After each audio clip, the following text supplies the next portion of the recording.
Yes, sir. Yes, sir. Welcome to another edition of the Sports Shop 27. I'm your host, Jermaine Coulter. And to my far right, I got my main man, KJ, Kevin Johnson. And today's special guest, we got in the middle of former North Carolina State Wolf Pack in the house. He's excited to stop by the shop tonight.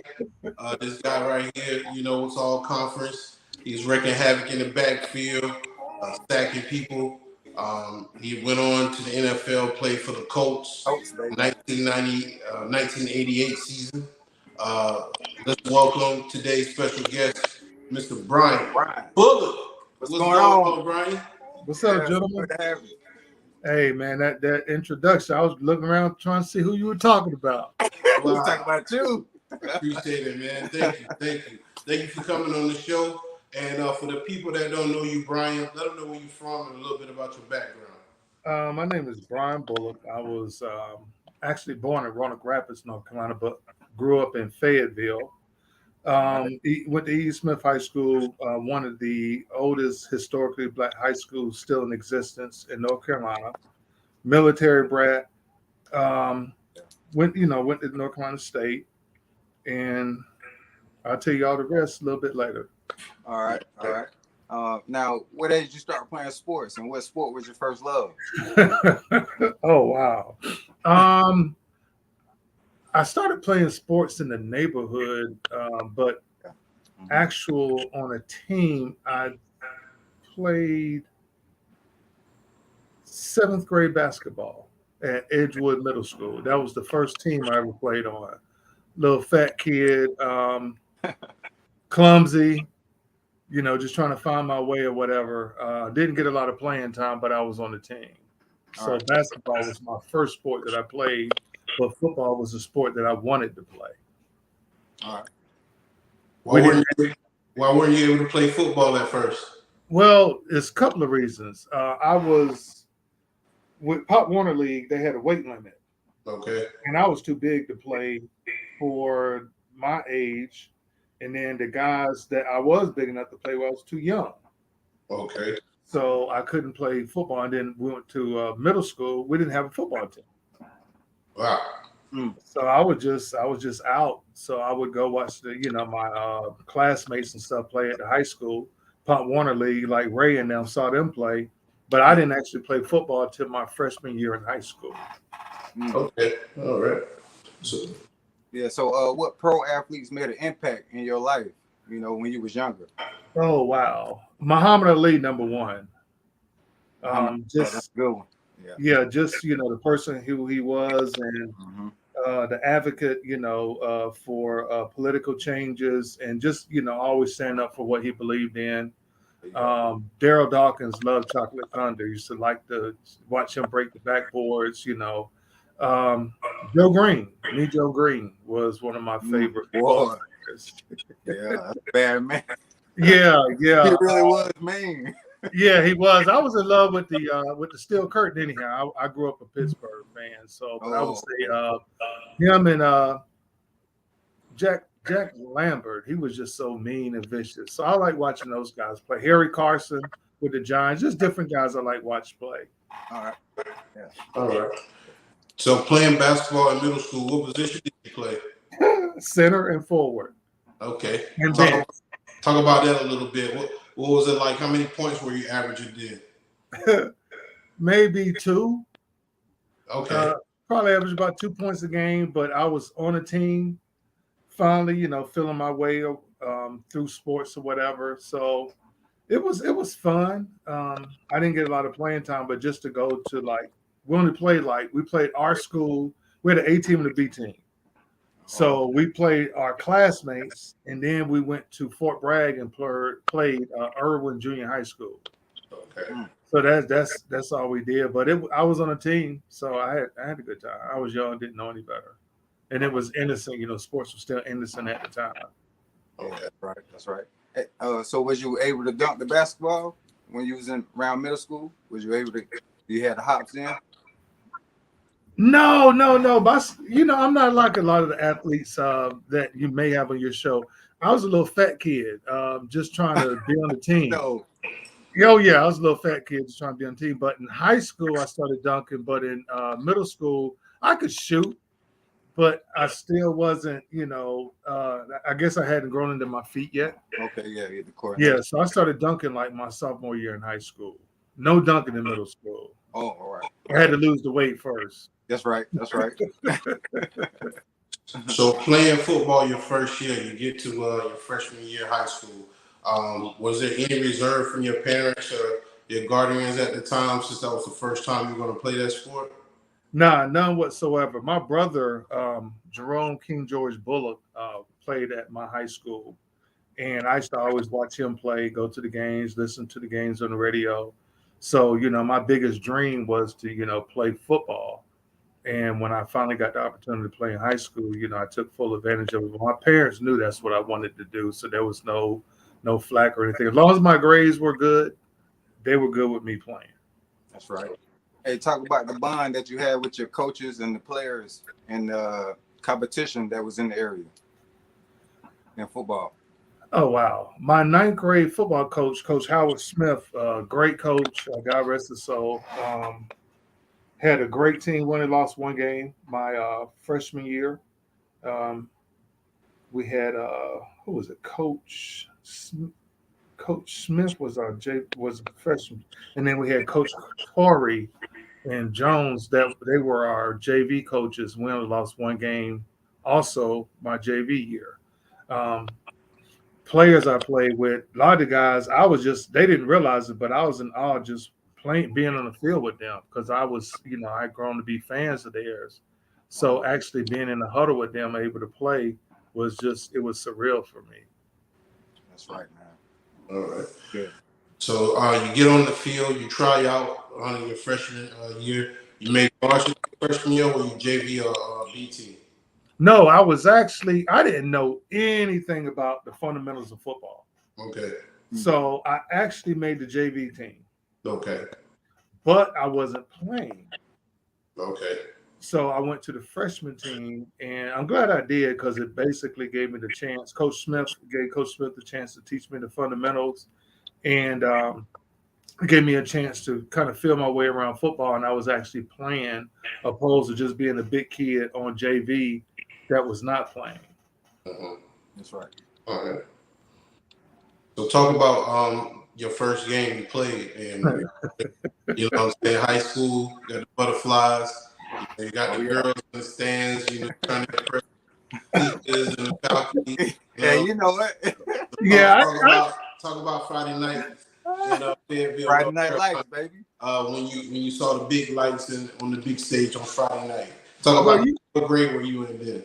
Well, okay, you asked varsity. Me varsity. Okay, my first varsity game was my junior year. Okay. It was what I thought it was going to be. I was excited. I don't know about all the girls in the stands, but there was plenty of people in the stands, and my adrenaline was flowing, because my whole life I dreamt about playing at E.E. Smith High School.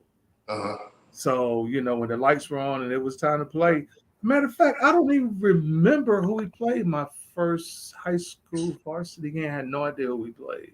Okay. So you remember how many tackles or sacks did you get the first game? No, I remember my first football game in the ninth grade, but I don't remember my first varsity game. My first football game, though, in the ninth grade, I scored a touchdown. Okay. Was that a fumble recovery or a sack? It was a fumble recovery in the end zone. Okay, cool. I lost my mind. Did the Billy White shoes out there? Y'all know nothing about that, dude. Nah. When Billy, he would get up and he would do his legs like the funky chicken. Yeah. I don't want to get up and do it and embarrass myself, but old school people know what Google it. Yeah. YouTube it. Billy White. I know you're talking about like that. Doing that. Yeah, but his legs. He did his legs inside out. Yeah, I got you. Yeah. So talk about playing high school in that area, some of the athletes you faced, and some of the great competition that you had on your team and in the area that you guys had competition with. Unbelievable. I think we had one of the fastest teams in the state. The guys I played with in high school, just a speed-oriented team. The guys in the area, like we had, I think, 8 or 9 high schools in Fayetteville. So a lot of counties, like Richmond County, they only had one school in the whole county. when we often talk that if we only had one school, a lot of guys would not have played. Mm-hmm. It was so much talent in Fayetteville. I mean, it's ridiculous. And Wow. he gonna kill me for saying this, but a lot of people say Ray is the GOAT. Ray Williams is the GOAT. That's what I'm about to ask. That's what I'm about to say. Yeah, Ray was. He gave me some kudos on Facebook talking about I tackled him or something, and I laid the wood. I don't remember that. I don't remember that. Ray was so elusive and so quick. I don't remember ever getting a good hit on him. But Ray was one of the best. But we have so many others. Not to dismiss Ray, but so many great athletes. I'm not gonna start naming them because people are gonna get mad because I didn't say their name. There's a lot of people, a lot of talent out there. Oh yeah. Okay. Back in the 80s. Shout out to Ray Williams if you're watching. Who? Ray Williams. Oh yeah. No one know me, man. Tiger Woods. What's up? Yep. So your first year on your junior year season, talk about the experience. What was your favorite game that you played in? Can you remember that? Or can you remember, some of the tight games that you guys won? Yeah, unfortunately, and I'm not going to go into. I want to keep this real positive, so I'm not going to go into a whole bunch of. But my junior and senior year, we didn't do as good as we should have done, and I don't think that it was the talent. A lot of times when coaches and players, there's not a mesh, it's not going to produce on the field. My favorite game, I would have to say when we beat Scotland County. At Scotland County, they were a powerhouse at the time. And we went down there on their homecoming and beat them pretty convincingly at Scotland County. They're our neighboring county. No, actually, there are two counties over, Hope County and then Scotland County. But I think that was my favorite game because it was just one of the nights that everything clicked. Running backs were running all over the place. Defense, making plays. So I would say Scotland County my senior year. Yeah. How far are y'all going to playoffs? No playoffs. No playoffs? Not. Okay. All right. Long story. I'm gonna keep it positive. That's right. So talk about any All-Star games you participate in. Did you have All-Star games back then? Yeah, we had the East-West All-Star game, and I was fortunate enough to be selected All East and get an opportunity to play in that game. It was, matter of fact, I think this is the week that they're playing the All-Star game in Greensboro. They played it at Grimsley Stadium.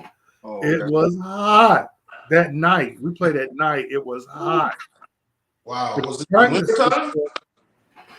This was in the summertime? Yes, sir. Like I said, this week I think is when they're having the All-Star game. They have it every July in Greensboro. Okay. And it was hot during the daytime, and it was still hot at night. But we won the game 8-6. Okay. And there was a guy named Mark May. I don't know if y'all heard of him or not. He played at Carolina. Matter of fact, his son is Luke May that played basketball at Carolina. He was an All-American quarterback at the time, so we had to face him. And then there was another running back named Raynard Brown at the time that played on the other team. He was from Greensboro. He wasn't that big, and I remember we were eating in the cafeteria together. And he was walking around, chest all out, and I was thinking, I'm going to lock that little rascal. Oh, I'm going to knock him out when I hit him.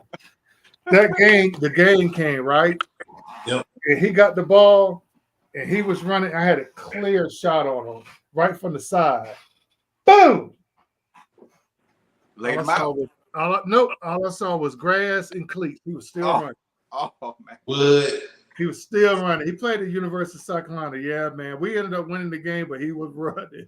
Wow. Okay. All right. Yeah. Hey, talk about getting inducted in the High School Hall of Fame. That's my play.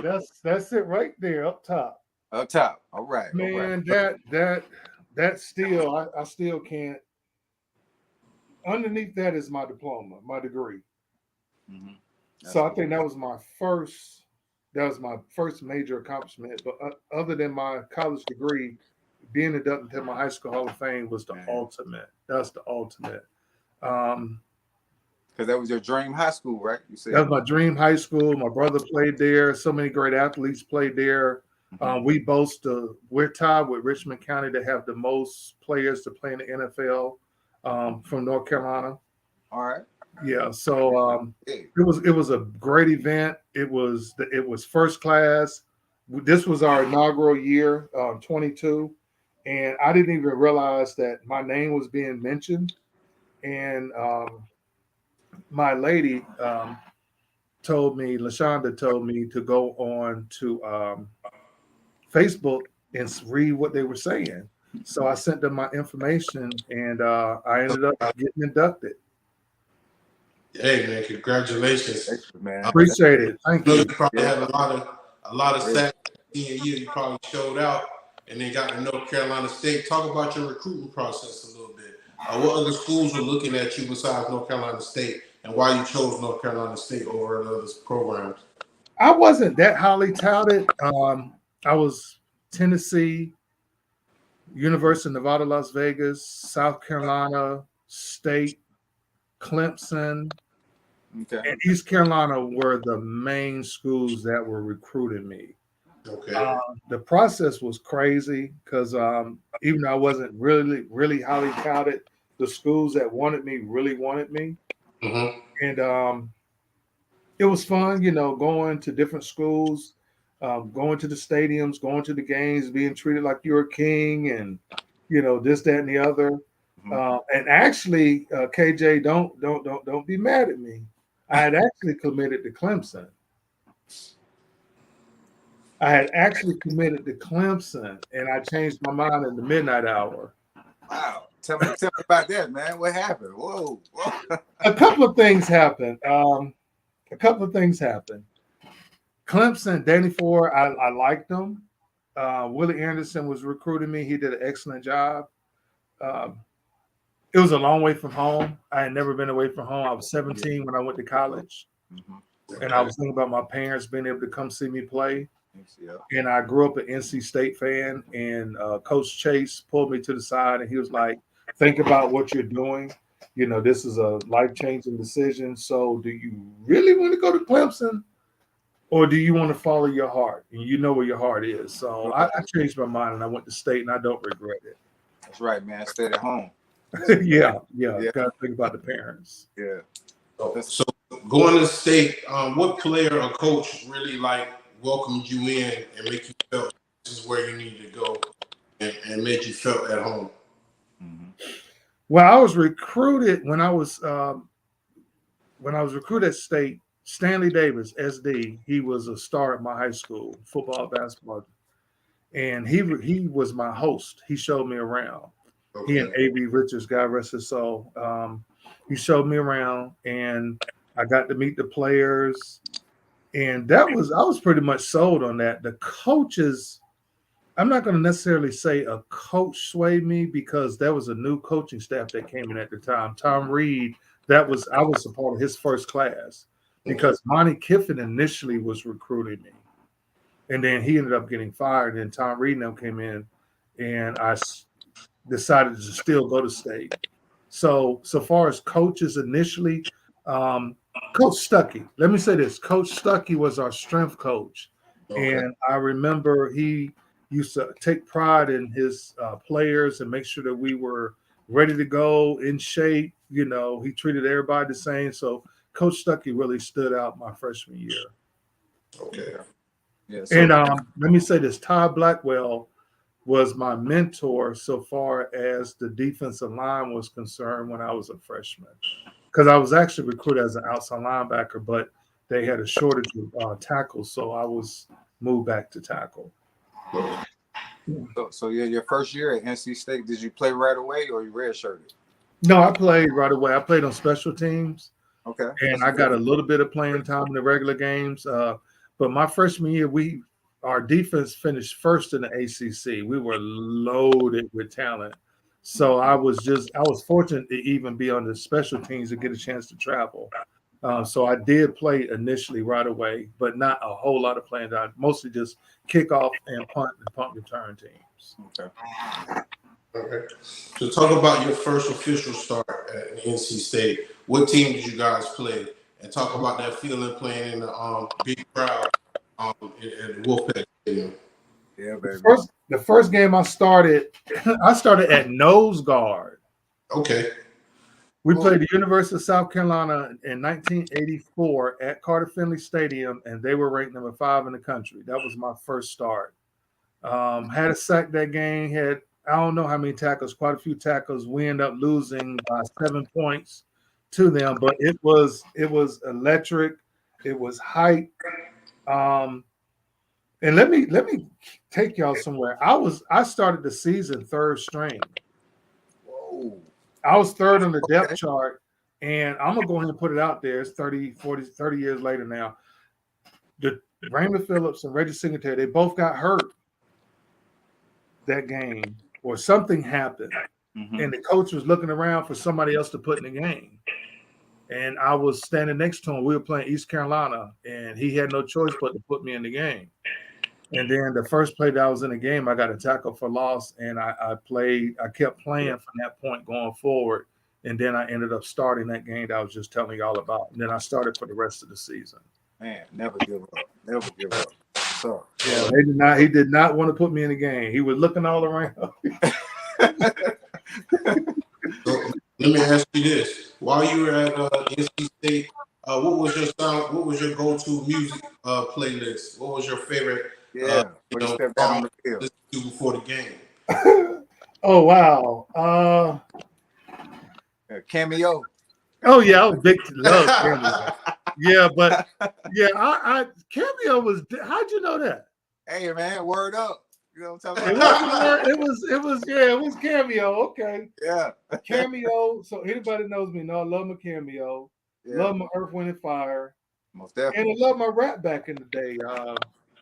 Eric B. and Rakim, Public Enemy, KRS-One. You know, you just throw anything in and just get hyped before the game.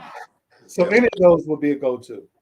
So when you're working out in the gym, lifting weights, what artists do you like to listen to? You talking about now or then? It could be then or now. Like I know it was Walkman back then. Oh yeah. I was probably listening to some Cameo. What? Yeah. I was a Cameo, man. Our whole neighborhood, we would wait every year. We would just wait for the next album to come out because Cameo came out with albums for like 12 years in a row. Back, yeah. Yeah, and there's a lot of Cameo songs. Unless you're a Cameo fanatic, you don't even know them. No, yeah, true. Yeah. Hey, so who was the competition back in the ACC? The time you was there? Clemson. Clemson. Oh, Clemson was? Clemson and Maryland were the two dominant teams at that time. Oh, wow. Because I think we were the first team to beat Maryland in Maryland my senior year. It had been a while, maybe 10 years, something like that. Don't quote me. It had been a while since Maryland had lost an ACC game in Maryland. Who was Maryland? Who was Maryland's best player at that time? Boomer Esiason? They had Boomer, but he wasn't. Was he there our senior year? Yeah. I know he was not. I think O'Donnell. I think Boomer went in 85. I think Boomer left early, then O'Donnell came right after him. So I think we were looking at O'Donnell. Then they had Rick Badonic.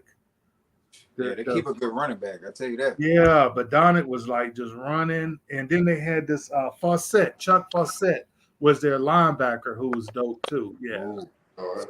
So did you have to face Steve Fuller at Clemson at the time? Mm-mm. Ran the option. Played for the Bears. Yes.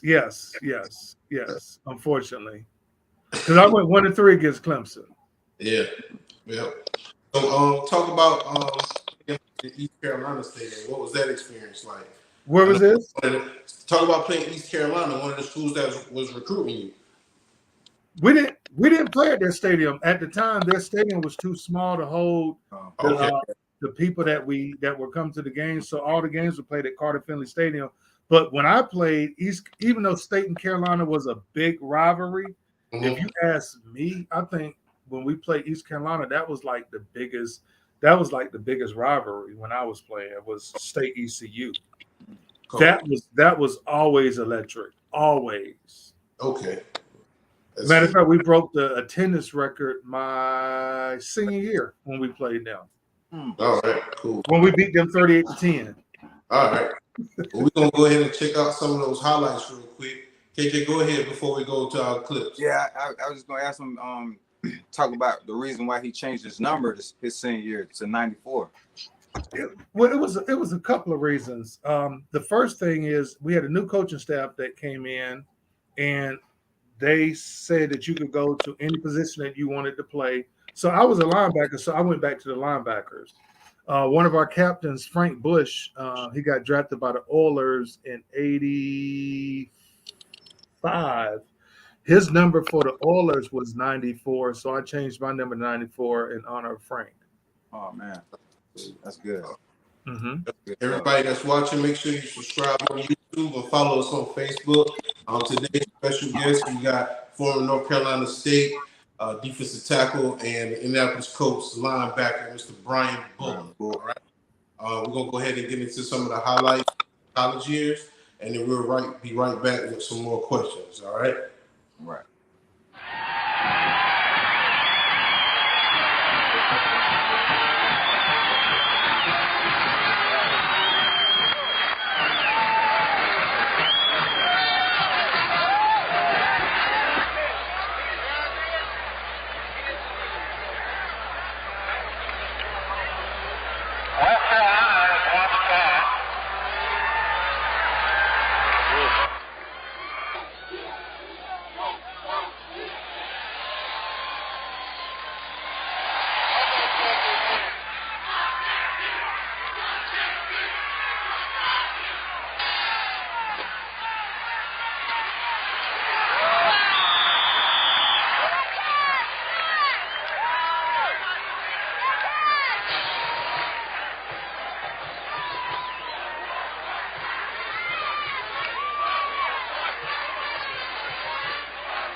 right. Well, welcome back. We just watched a few clips of Brian Bulluck, former North Carolina State defensive tackle and former linebacker with the Indianapolis Colts. For everybody who's watching, make sure you subscribe and follow us on Facebook and YouTube. Brian, talk about that game a little bit. I see you had a couple tackles, forced fumble. Also, he was all over the field. Talk about that game. What do you remember the most about that game? That was my last home game. Okay. Yeah, that was our last home game, and we went undefeated in Carter Finley Stadium. Okay. Had like you said, had a tackle for loss and a few tackles that game and a sack. I wanted to get a sack my last game at home, and then we got accepted to the Peach Bowl. We had not been to a bowl game, Okay, since '79. Right before that was in '86. Yes, sir. So that's what was That was special special about that game. Yes, and we won. Won our last home game.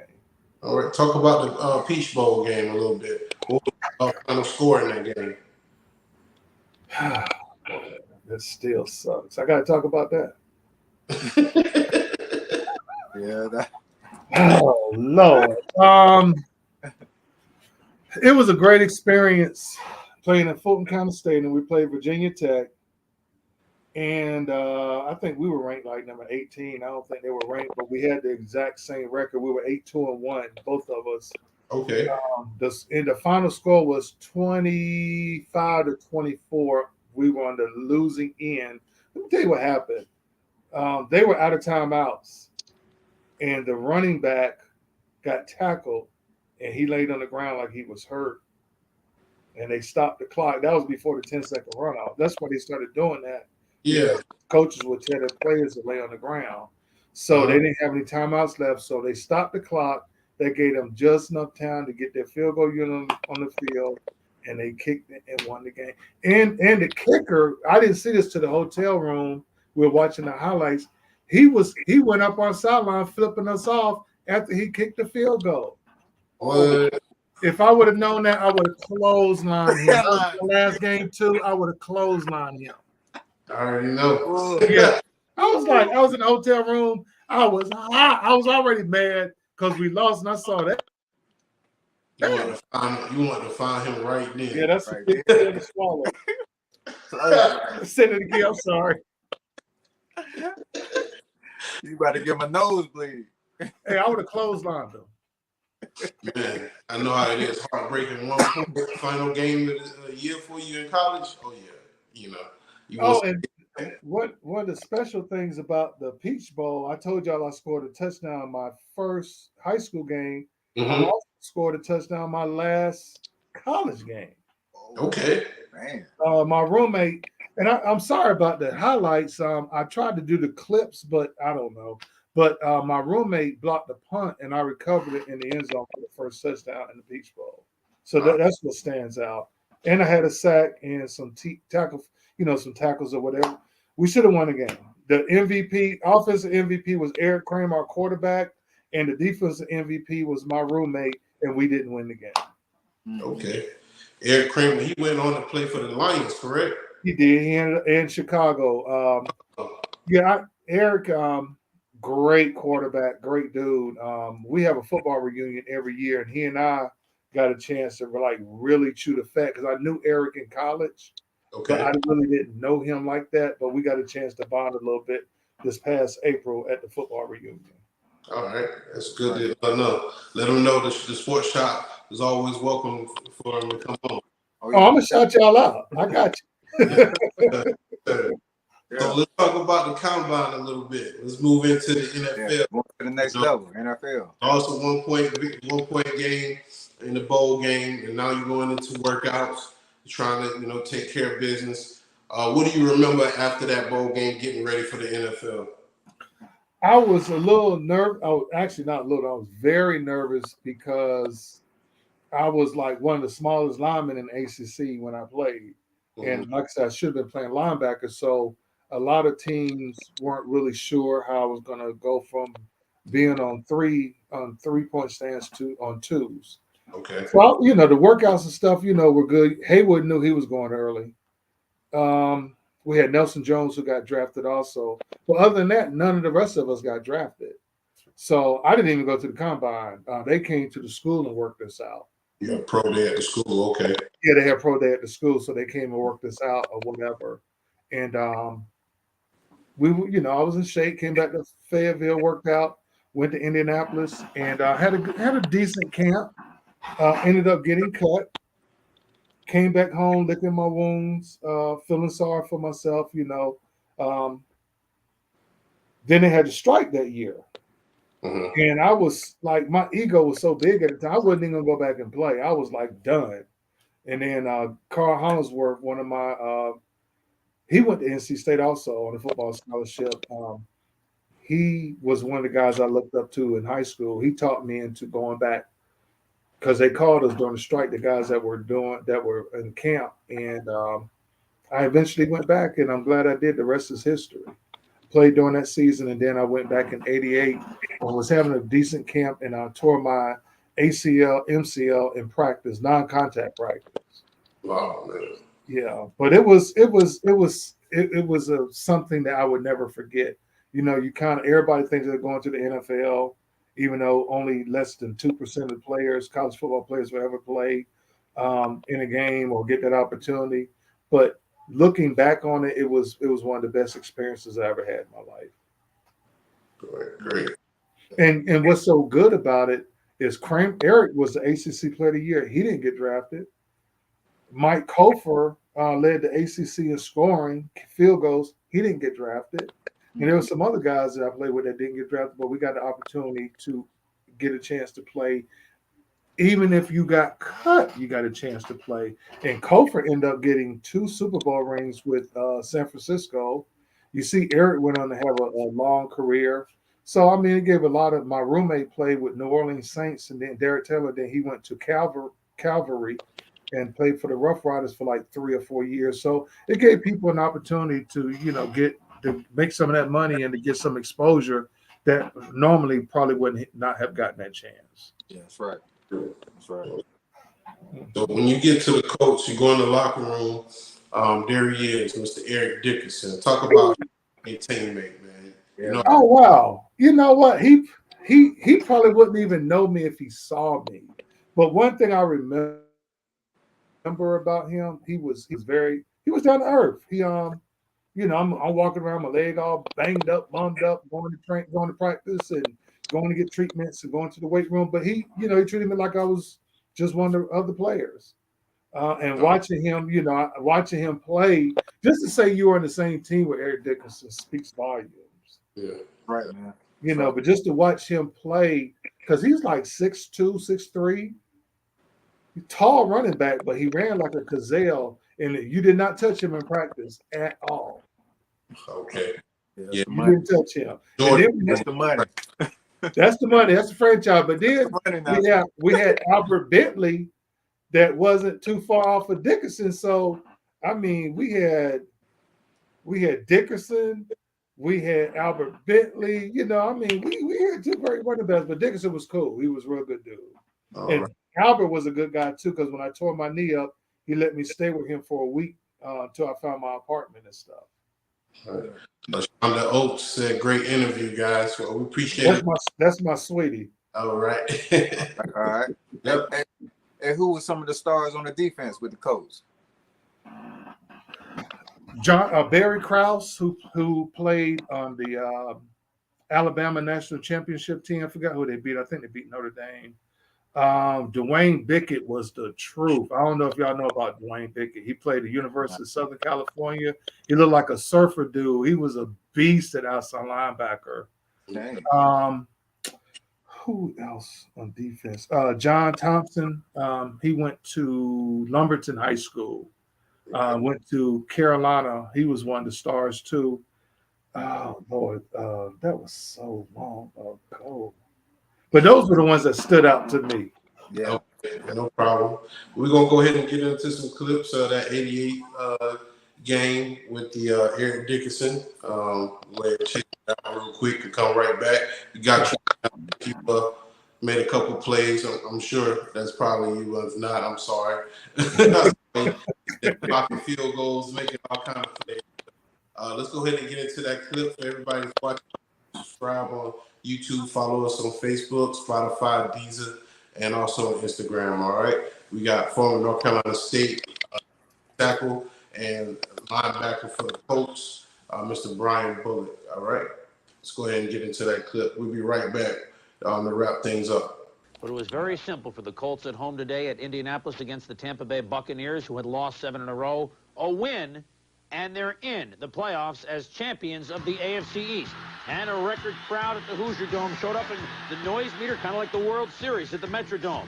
Eric Dickerson, 6 times as a Colt, over 100 yards. He only played 9 games there this year. Touchdown gives the Colts an early 7-0 lead.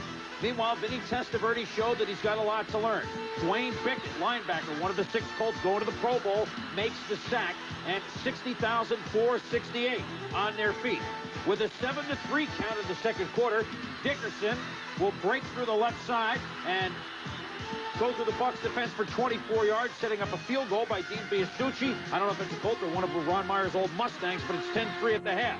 Both DBs were everywhere. Eugene Daniel blocks Donald Igwe-Buike's field goal try, and the Bucs come up empty. In the third quarter, the Colts are moving, and look at Eric Dickerson here, Tom, that distinctive style. Well, you wouldn't teach anybody to run straight up and down like this, but what explosion once he gets to the line of scrimmage. And he exploded right out of the ballpark. 33 carries for 196 yards. Colts led at 17-3 on that score. Bucs finally try and get something going. Steve Bartolo on the option pass. And the Colts say, no. Mike Pryor picks it off. And, why is in the stands Hugh Culverhouse, owner of the Bucs, smiling? Well, another high draft pick. Fourth quarter, Jack Trudeau, who played a workman-like game at quarterback, goes deep to Mac Boza, and he's knocked out of bounds at the 8-yard line. Trudeau passed for 246 yards today.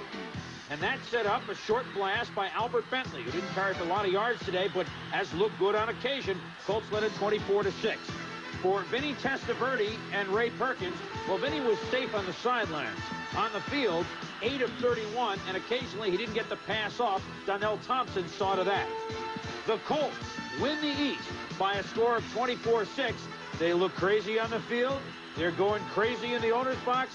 And Ron Meyer says we've got more work to do. The Colts' first winning season since 1977, which was their last playoff appearance, that the overtime loss in Baltimore to the Raiders when Stabler hit Casper on the touchdown pass, and the Colts are champions of the AFC East. All right, we're back. Well, that's the memories right there. Let's talk about that game right there. You guys took the East back since 1977.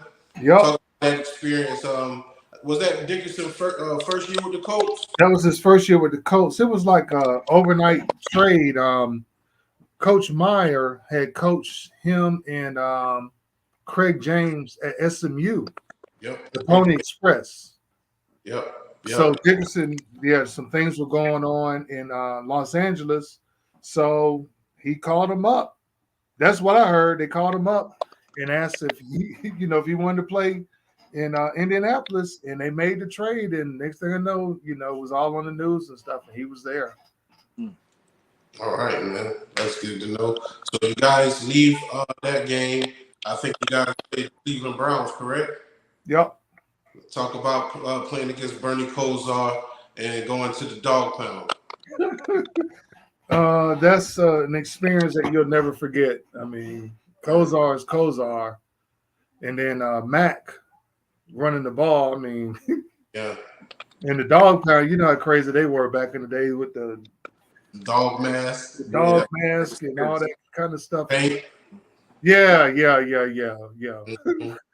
Good, great experience. Unfortunately, we didn't win, but it was a great experience. Yeah.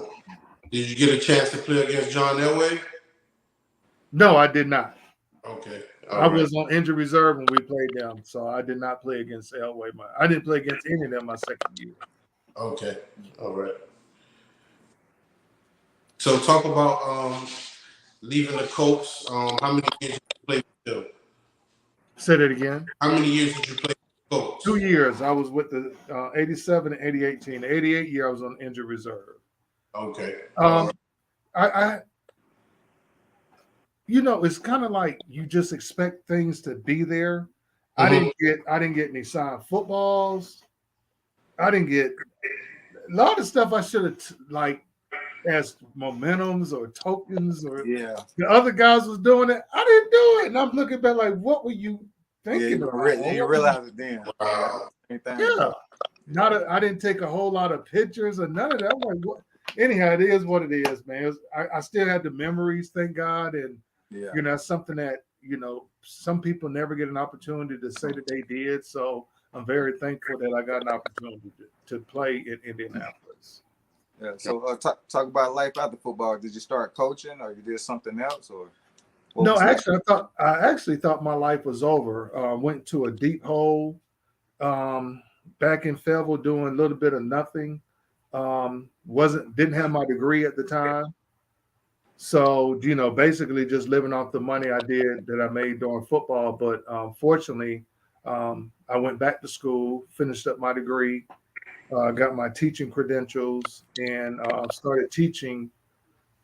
And the rest is history. I'll be retiring in, Lord willing, 3 years. All right.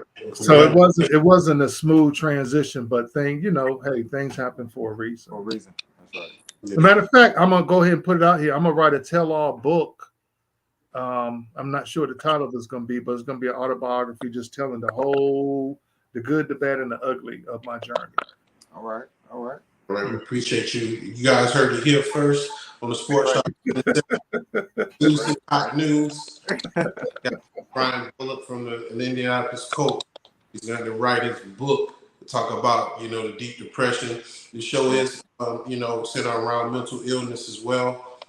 For the people that really, need an encouraging word, what do you have to say to them right now? Hey, life will, take you down a whole bunch of different avenues and streets and valleys or whatever the case may be. Just keep going. You're going to make mistakes. You're not going to let your past dictate your future.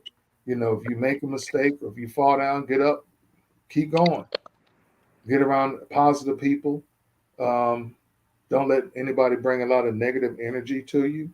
And just set your dream and then start doing things to get to your dream. Right. Good advice. Don't ever give up. Yeah.